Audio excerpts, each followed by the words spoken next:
parler du logement social, nous avons suivi Serge Cormier, président de l'Office public de l'habitat de Malakoff. Il nous a d'abord donné rendez-vous rue Savier, dans le nord de la ville.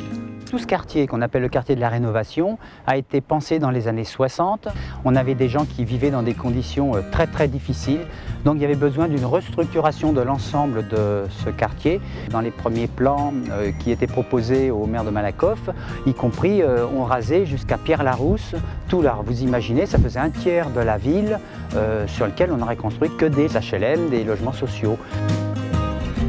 Grâce à l'intervention du maire de l'époque, de Léo Figuère, on a réussi malgré tout à protéger des maisons de ville. Enfin, il y a une mixité qui est d'ailleurs à l'image de l'ensemble de ce que vous voyez dans la ville, une mixité sociale, une mixité du point de vue de l'habitat. Maintenant, moi, ce que je vous propose, c'est qu'on change de quartier et qu'on aille dans la cité Valette. On verra une autre image, mais qui finalement est en harmonie avec ce que je viens de dire sur ce quartier de la rénovation. J'ai atterri en 71 dans Pierre Valette, dans l'ancien Pierre Valette. Et tout de suite, dès le premier mois, ça m'a plu. Les gens étaient sympas, c'est convivial.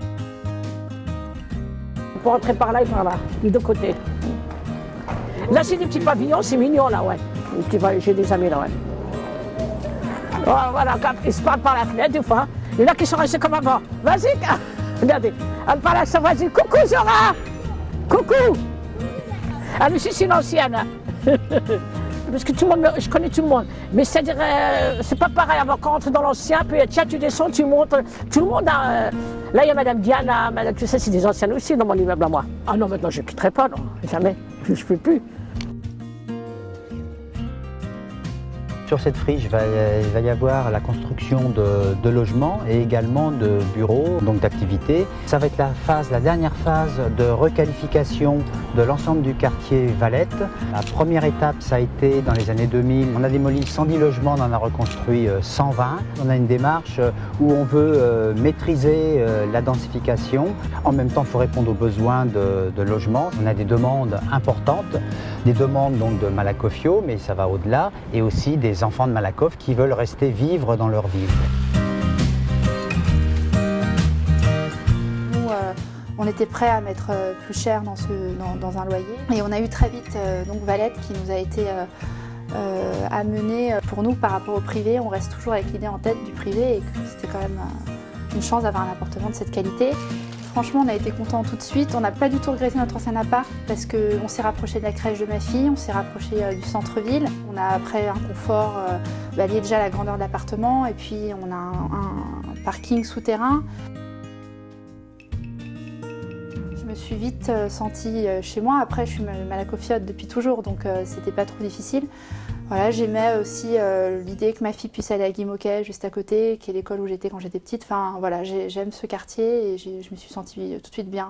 On tient vraiment comme à la prunelle de nos yeux à maintenir ce taux de 40% de logements sociaux, tout simplement parce que ça répond à un besoin. Ça fait partie de notre démarche de mixité sociale, faire en sorte que les conditions pour ce mélange de couches sociales différentes puissent continuer à vivre ensemble. Et ça, c'est quelque chose qui est très riche et qu'on veut vraiment tout faire pour la préserver et qu'on puisse continuer à vivre ainsi, quoi.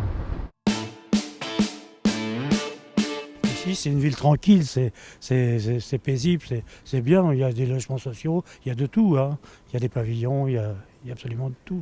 Je trouve que Malakoff remplit largement sa mission au niveau des logements sociaux. Apparemment, c'est 40% de logements sociaux, mais on ne les voit pas. Je pense qu'il y en a pas assez. S'il y avait 50%, ça serait bien. Je pense que c'est bien de ne pas vivre dans des ghettos.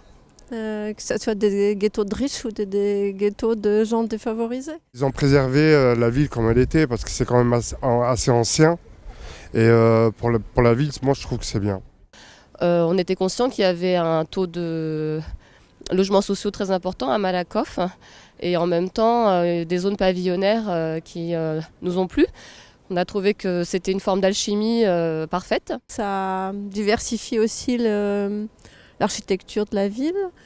Ça rend les promenades dans la ville assez agréables. Être juste à un pas de Paris et être déjà dans une ambiance de village, je trouve ça extraordinaire, quoi. J'ai peur que ça soit transformé en ville bobo, mais enfin, à part ça, ça va. Vous savez, trop d'ensemble, ça fait un petit peu trop béton. Hein. Que là, c'est quand même sympathique de voir des petits pavillons avec des petits jardinets. J'aime bien Malakoff parce que justement, c'est une population mélangée et ça se passe très très bien. Il y a des logements sociaux, il y en a. Il ne faudrait pas qu'il y en ait plus, mais il y en a suffisamment. Malakoff, c'est très très très bien. Très très très bien. Pourquoi? Parce que moi, ça fait plus 40 ans ici, et il ne manque rien. Maintenant, si j'habite à Barvelette, il manque un logement pour mon fils, ici tout.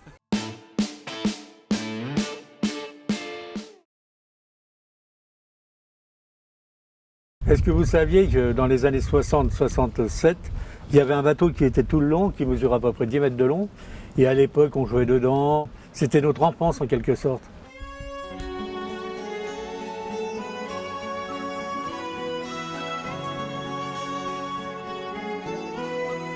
C'était un beau voilier, hein. Il y avait 2 grosses cabines dedans, hein. Avec la trappe qui se fermait, c'était magnifique. Tous les soirs, on passait des heures, même tard. Tard, on restait des fois jusqu'à 11h. On jouait aux marins, on faisait un peu tout, quoi. Et après, les années passent. Hein. Et comment qu'il est arrivé? Alors là, un matin, je me suis levé, il y avait le bateau, et ça s'est passé comme ça. Puis après, avec les années, on a pris l'habitude de le voir, quoi. Ça s'est fait comme ça, quoi. C'est une personne qui l'a laissé, qui l'a oublié, puis on a grandi avec.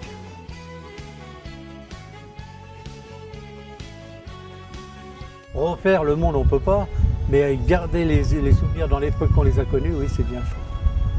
C'est un beau souvenir.